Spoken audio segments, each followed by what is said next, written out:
జపమాల ప్రేక్షకులకు నమస్కారం. ఓం వరవరదాయ విజయ గణపతే నమః. శ్రీ గురుభ్యో నమః. శ్రీమాత్రే నమః. ఈ భాగంలో మనం ప్రహ్లాదుడు ఆక్రోశాన్ని జగదీశ్వరి అర్థం చేసుకుంది. కరుణమయి కనుక ప్రసన్నురాలైంది. ప్రహ్లాద, మీ దానవులంతా పాతాళానికి వెళ్ళిపోండి.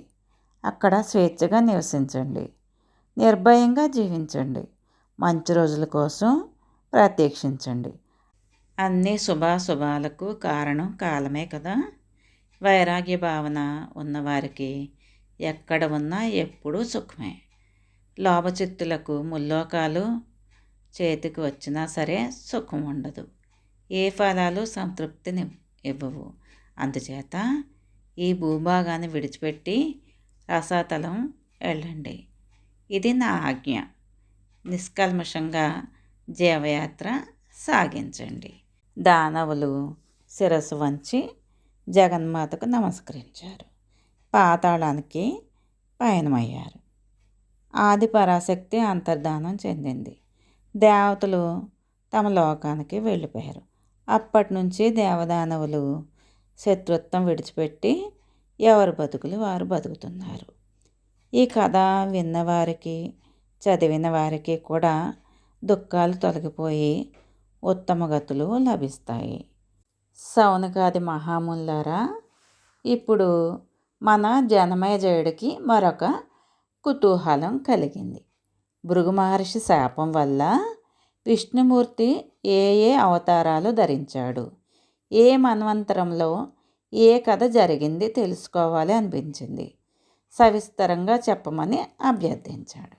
మా గురువుగారు కథక చక్రవర్తి కదా, శ్రద్ధగా అడిగి వినేవాళ్ళు దొరకాలే కానీ ఎంత అందంగానైనా చెబుతారాయే, ఎంతసేపైనా చెబుతారాయే ప్రారంభించారు. జనమేజయ, శ్రీమన్నారాయణుడు ఏ మన్వంతరంలో, ఏ యుగంలో ఏ అవతారాన్ని ధరించాడో, ఏ ఘనకార్యం సాధించాడో సంక్షేపంగా చెప్తాను, శ్రద్ధగా విను. ఈ అవతార గాథలు పాప వినాశకాలు, సర్వస్వభావహాలు. సాక్షు మన్వంతరంలో ధర్ముడిగా అవతరించాడు. నరనారాయణులు ధర్ముడి కుమారులు. వారి వృత్తాంతం ఇంతకుముందు చెప్పాను కదా. రెండవదైన వైవస్వత మన్వంతరంలో అత్రిపుత్రుడైన దత్తాత్రేయుడిగా అవతరించాడు. అనసూయాదేవి అత్రి మహర్షికి ధర్మపత్ని. ఆవిడ ప్రార్థన మేరకు త్రిమూర్తులు పుత్రులయ్యారు. బ్రహ్మదేవుడు చంద్రుడిగా వారికి జన్మించాడు. విష్ణుమూర్తి దత్తాత్రేయుడే ఆవిర్భవించాడు. రుద్రుడు దుర్వాసుడే ప్రభవించాడు. 4వ మన్వంతరంలో శ్రీహరి నరసింహ రూపుడే అవతరించాడు. ఆ రూపం చూసి దేవతలు కూడా ఆశ్చర్యపోయారు. హిరణ్యకశిపుడిని సంహరించాడు. మధుసూదనుడు ఏ అవతారం ఎత్తినా దేవకార్య సిద్ధి కోసమే. ఉత్తమోత్తమైన త్రేతాయుగంలో కశ్యప ప్రజాపతి వామన రూపంలో అవతరించి చిరుపంచనతో రాజ్యం అపహరించి బలి చక్రవర్తిని పాతాళానికి పంపించాడు. 19వ త్రేతాయుగంలో జమదగ్ని పుత్రుడైన పరశురాముడుగా అవతరించి క్షత్రియ సంహారం కావించాడు. సమస్త భూమిని స్వాధీనపరుచుకొని కశ్యపుడికి సమర్పించాడు. ఇదే యుగంలో రఘువంశానికి దశరథ కుమారుడైన శ్రీరాముడుగా అవతరించాడు. 28వ ద్వాపర యుగంలో నరనారాయణులు అర్జున్ని శ్రీకృష్ణుడిగా ఆవిర్భవించారు. భూభారం తగ్గించడం కోసం కృష్ణార్జునులుగా అవతరించారు. కురుక్షేత్ర మహాసంగ్రామంలో భీషణ యుద్ధం చేశారు. ఇలా ప్రతి యుగంలోనూ శ్రీహరి ప్రకృతికి అనురూపంగా అవతారాలు ధరిస్తూనే ఉన్నాడు. ఈ అఖిల జగత్తు ప్రకృతికి వశం కదా.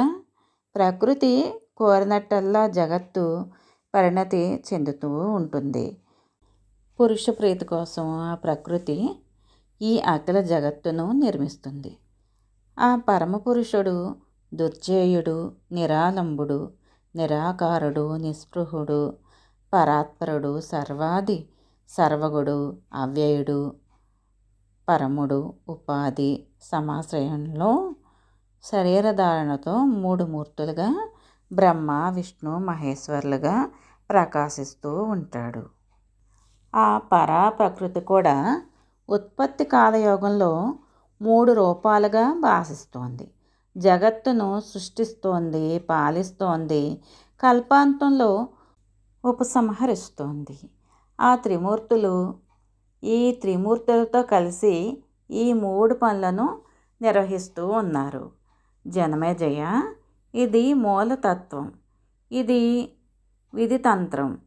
ఈ తంత్రంలో నియంత్రితులై ప్రాణులు ఈ సంసారంలో సుఖదుఖాలను అనుభవిస్తూ ఉంటారు.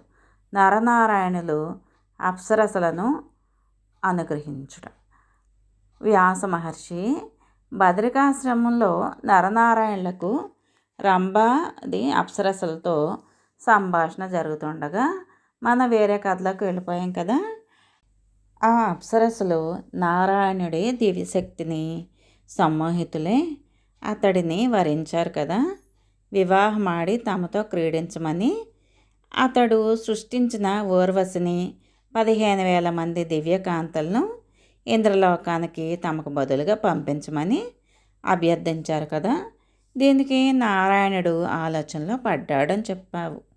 ఆలోచించి ఆ నారాయణుడు వారికి ఏమి సమాధానం చెప్పాడు, ఎలా సమాధానపరిచాడు, ఆ కథాశేషం వినాలని కుతూహలంగా ఉంది.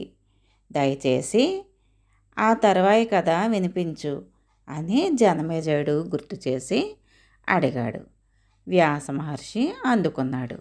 వారిని శపిద్దామనుకున్న నారాయణుడిని నరుడు వారించాడు, కోపం చల్లార్చాడు. శాంతచిత్తుడే ఆ మహాతపస్వి నారాయణుడు చిరునవ్వులు చిందిస్తూ మధురంగా పలికాడు. సుందరాంగులారా, మేమిద్దరము తపస్సులు చేసుకుంటున్నాము. ఈ జన్మలో గృహస్థాశ్రమం స్వీకరించకూడదు అని సంకల్పించుకున్నాం. అందుచేత మీ కోరికను మన్నించలేను. నన్ను క్షమించండి, కరుణించండి. మీ లోకానికి మీరు వెళ్ళిపోండి. ధర్మం తెలిసిన వారెవరూ ఇతరులకు వ్రతభంగం కలిగించరు, నియమాలను గౌరవిస్తారు. అదీకాక శృంగారం రసస్థితికి చేరుకుని అనుభవంలోకి రావాలంటే రతి అనేది స్థాయిభావంగా ఉండాలి. అది నాకు ఇప్పుడు లేదు. అందుచేత నేను మీతో సంబంధం పెట్టుకోలేను, ఆనందం అనుభవించలేను. కారణం లేకుండా కార్యోత్పత్తి జరగదన్నట్లే స్థాయిభావం లేకుండా రసోత్పత్తి జరగదు. ఇది కవులు, కావ్య శాస్త్రవేత్తలు చెప్పిన మాట. ఇంతటి సౌందర్యవతులకు మీకు అందరికీ నేను ఇంతగా అకృత్రిమంగా సహజంగా ప్రీతిపాత్రుని అయ్యాను అంటే నిజంగా నేనెంతటి అదృష్టవంతుణ్ణి. నా రూపము, నా జన్మ ధన్యమయ్యాయి. కాకపోతే ఈ జన్మలో మీ కోరికను ఆమోదించలేకపోతున్నాను. దయచేసి మీరు కూడా అర్థం చేసుకోండి. నా వ్రత నియమాలను గౌరవించండి, కాపాడండి. మరొక జన్మలో తప్పకుండా మీకు భర్తనవుతాను. సుందరాంగులారా, 28వ ద్వాపరంలో నేను దేవకార్యార్థే భూలోకంలో జన్మిస్తాను. అప్పుడు మీరు అంతా వేరే వేరే రాజకన్యలుగా జన్మించి నాకు ఇలాంటిగా అవుదురు కానీ అంతవరకు మీరు మీ దేవలోకంలో వేచి ఉండండి. ఇలా చెప్పి నారాయణుడు వారిని అందరినీ సమాధానపరిచాడు. వారింకా కాదనలేక తమ మన్మథ జ్వర తీవ్రతను ఉపసంహరించుకొని ఇంద్రలోకానికి తరలి వెళ్ళారు. జరిగినదంతా పూసగుచ్చి దేవేంద్రుడికి తెలియజేశారు. అప్పుడు నారాయణుడి మనోధైర్యాన్ని, తపశక్తిని మెచ్చుకొని తనకు బహుకరించిన ఊర్వశిని చూసి ఆశ్చర్యచకితుడయ్యాడు. ఏమిటి ఈ సౌందర్యం అనుకున్నాడు. అతడు సృష్టించి పంపించిన 15,000 మంది వరాంగనులు ఇలాగే ఉన్నారు. అప్సరసలను మించిన సౌందర్యం. ఇంద్రుడు మురిసిపోయాడు. నరనారాయణుల పట్ల ప్రసన్నుడయ్యాడు. జనమేజయ, అటుపైన నరనారాయణులు తపస్సులకు ఇంద్రుడి వల్లనే కాదు, ఎవరి వల్ల కూడా ఏ విఘ్నాలు ఏర్పడలేదు. నిశ్చింతగా నిర్విఘ్నంగా తపస్సు చేసుకున్నారు. అనంతర కాలంలో ఈ ఇద్దరు అలనాటి భృగుశాపం కారణంగా కృష్ణార్జునులే అవతరించారు భూభారాన్ని తొలగించడానికి. మహానుభావ వ్యాస మహర్షి, నువ్వు కృష్ణుడివి, నల్లని వాడివి. నారాయణుడు కృష్ణుడే అవతరించాడు. ఆ అవతారాల కథలను పరిపూర్ణంగా నీ ముఖతః తెలుసుకోవాలని ఉంది. ఇందులో నాకు చాలా సందేహాలున్నాయి. ఆదిశేషుడు, ఆదినారాయణుడు బలరామకృష్ణులై జన్మించారు కదా, మరి వీరి తల్లిదండ్రులు దేవకి వసుదేవులు అన్ని కడగండ్లు అనుభవించారు ఎందుకు? కాళ్లకు చేతులకు ఇనుప సంకెళ్లతో కంసుడి కారాగృహంలో అన్ని సంవత్సరాల పాటు బందీలై దుఃఖ సముద్రానికి అవతలి ఒడ్డున చూశారు. ఇలా ఎందుకు జరిగింది? కృష్ణుడు మధురలో పుట్టి గోకులంలో పెరగడం ఏంటి? కంసుణ్ణి ఎలా సంహరించాడు? ద్వారకా వృత్తాంతం ఏమిటి?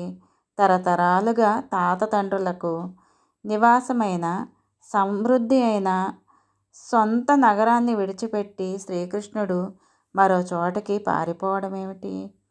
ఈ మహావిష్ణువు అవతరించిన వంశాన్ని ఒక బ్రాహ్మణుడు శపించడం ఏమిటి? కృష్ణార్జునులు మహావీరులు ఎందరినో సంహరించి భూభారం తొలగించారు కదా. శ్రీకృష్ణుడి భార్యలను దొంగలు దోచుకుంటే అర్జునుడు ఏమీ చేయలేకపోవడం ఎందుకని? అంతటి పతివ్రతలకు అలాంటి కష్టంలో రావచ్చునా? వచ్చింది. ఎందుకు వచ్చిందే మరి? అది సరే. ఇంతటి వాసుదేవుడు పుత్రశోకం చవిచూశాడు.